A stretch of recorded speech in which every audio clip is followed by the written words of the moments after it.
இந்த உலகத்துல நம்மளோட வாழக்கூடிய எல்லா மனிதர்களும் நமக்கு அன்பு காட்டக்கூடிய பெற்றோரா இருக்கலாம், பாசம் காட்டக்கூடிய மனைவியா இருக்கலாம், ஒத்துழைப்பளிக்கூடிய நண்பர்களா இருக்கலாம், உதவி செய்யக்கூடிய தொழிலாளிகளா இருக்கலாம். இவங்க எல்லாருமே நம்மளுடைய நோக்கத்தை நம்மளுடைய பாதையில நிறைவேற்றுறதுக்காக இறைவனால் அமைக்கப்பட்டவங்க தான். இந்த உலகத்துல ஒரு மனிதன் இன்னொரு மனிதனை சார்ந்துதான் வாழ முடியும்.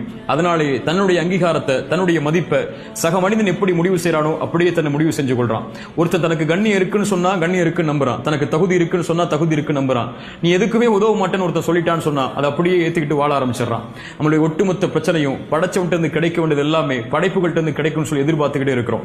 நம்மளை படைச்சவன் என்னைக்கும் நம்மளுடைய தகுதியை, நம்மளுடைய திறமையை, நம்மளுடைய மதிப்பை, நம்மளுடைய சந்தோஷத்தை முடிவு செஞ்சுட்டான். ஆனா படைப்புகள்ட்ட இருந்து கிடைக்கும்னு சொல்லி பின்னாடியே போய்கிட்டே இருக்கிறோம்.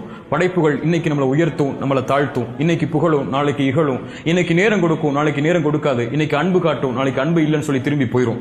இது படைப்புகளுடைய இயல்பு. படைச்சவனை திருப்திப்படுத்தணும்னு வாழ்றவன் மட்டும்தான் இந்த உலகத்துல நிம்மதியா வாழ்வான்.